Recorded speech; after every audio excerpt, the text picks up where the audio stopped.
والسلام على من لا نبي بعده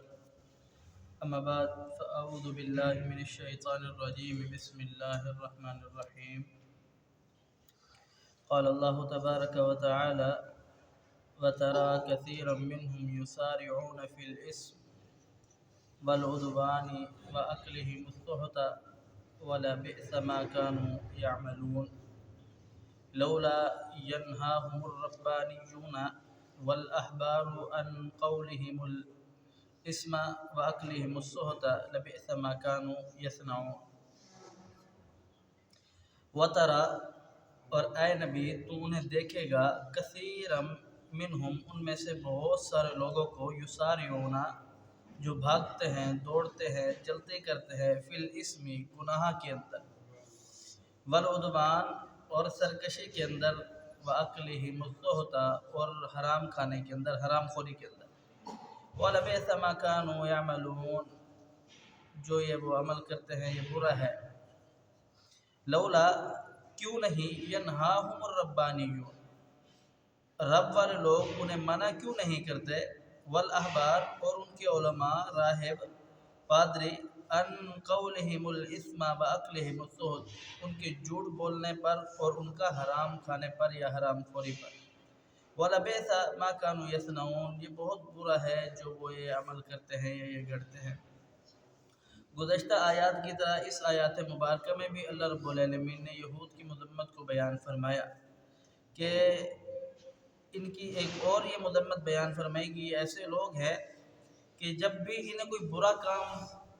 جن کے دماغ میں آتا ہے تو اس کام کی طرف یہ دوڑ کر کے جاتے ہیں، اللہ رب العالمین کی نافرمانی کی طرف، سرکشی کی طرف، عداوت کی طرف،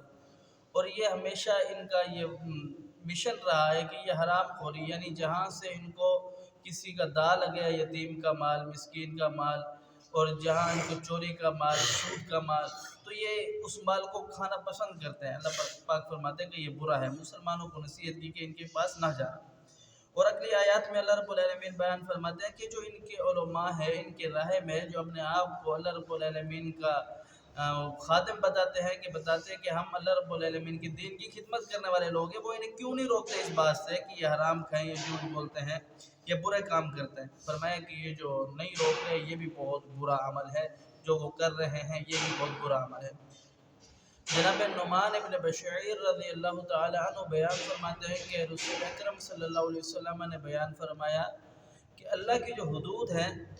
اس کو کوئی شخص پار کر چکا ہے اس کی مثال، اور اگر کوئی شخص اس کا عبور نہیں کیا جو اس حدود پر قائم ہے اس کی مثال ایسے ہے کہ جیسے کچھ شخص ہو، کچھ افراد ہو، ان کے درمیان پورا اندازی ہو۔ جب ان کے درمیان پورا اندازی ہو تو کچھ کشتی پر جا رہے ہو، سمندر کا سفر ہو، تو کچھ کے حصے میں سمندر کا اوپر والا حصہ ہے، کچھ کے نیچے حصے میں سمندر کا نیچے والا حصہ ہے۔ اب جن کے حصے میں سمندر کا نیچے والا حصہ ہے وہ اوپر سے پانی لینے کے لیے جاتے ہیں، تو انہوں نے ایک دن سوچا کہ جب ہم اوپر پانی لینے کے لیے جاتے ہیں، اوپر والوں کو تکلیف بھی ہوتی ہے یا وہ نہیں بھی بھرنے دیتے، تنگ بھی ہوتے ہیں، تو ہم کیوں نہ نیچے سے ہی سوراخ کر لیں اور ہم پانی نیچے سے ہی لے لیا کریں۔ تو جناب رسول اکرم صلی اللہ علیہ وسلم نے بیان فرمایا کہ اگر یہ شخص جو افراد ہیں یہ افراد نیچے سے سوراخ کر دیتے ہیں کشتی کو تو یہ بھی عذاب میں مبتلا ہوں گے، مر جائیں گے، اور اوپر والے جو ہے وہ بھی ان کے ساتھ عذاب میں مبتلا ہوں گے۔ اگر ان کو اوپر والے روک لیتے ہیں کہ بھی ایسا کام نہ کرو، آپ آؤ، جتنا آپ کو پانی بھرنا ہے آپ بھر لو، ہم پریشان نہیں ہوتے، اگر وہ ان کو روک لیتے ٹھیک ہے، ورنہ یہ کشتی ہی ڈوب جائے گی، یہ دونوں غرق ہو جائیں گے۔ جناب ابی ہریرہ رضی اللہ تعالیٰ عنہ بیان فرماتے ہیں کہ رسول اکرم صلی اللہ علیہ وسلم نے بیان فرمایا کہ اگر کوئی شخص گناہ کرتا ہے اور دوسرا شخص جانتا ہے کہ یہ گناہ کرتا ہے اور اس کے اندر یہ طاقت بھی ہے کہ وہ اس کو منع کرے کہ یہ گناہ نہ کر دو، لیکن وہ نہیں منع کرتا، تو اللہ رب العالمین اسے اس وقت تک موت نہیں دے گا جب تک اس کو دنیا کے اندر عذاب نہ دے دے۔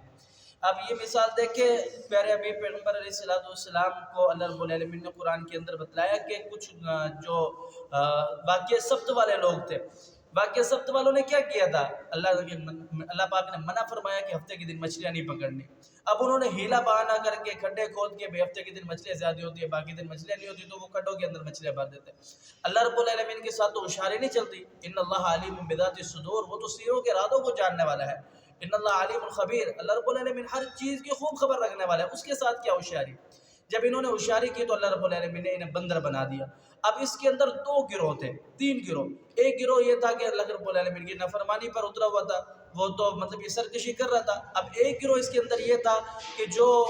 اس کو منع نہیں کرتا تھا، اس کو پتہ تھا کہ یہ غلط کام کر رہے ہیں، اور ایک گروہ تھا وہ ان کو منع کرتا تھا کہ بھئی یہ اللہ رب العالمین کی نافرمانی ہے، اس کے قریب نہ جاؤ، اگر یہ کرو گے تو پھر اللہ رب العالمین کی طرف سے ایکشن اور ریئیکشن اور سخت سزا آئے گی۔ تو انہوں نے کہا کہ جب چھوڑو بھی، ہمیں کون سا پوچھنے والا ہے۔ اب جو لوگ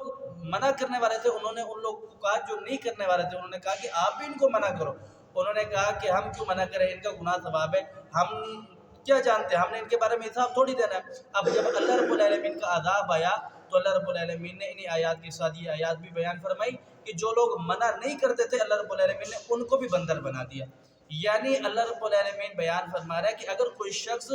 آپ کے سامنے گناہ کرتا ہے، غلطی کرتا ہے، تو آپ اس کو روکو۔ پیارے حبیب پیغمبر علیہ السلام کی حدیث ہے، آپ علیہ السلام نے فرمایا کہ سب سے پہلے اسے ہاتھ سے روکو، یعنی مارو اسے، اس چیز سے روکو جس طرح روکے۔ اگر وہ نہیں روک سکتا، آپ کے اندر اختیار نہیں ہے، تو آپ اسے زبان سے روکو، یار دوست بھائی پیارے بھائی ایسا نہ کرے۔ اگر زبان سے بھی نہیں روک سکتے تو پھر کم سے کم اسے دل کے اندر اتنا برا ضرور جانو کہ یہ اللہ کا باغی ہے، اللہ کا دشمن ہے، میں اس کے ساتھ دلی میلان نہیں رکھتا۔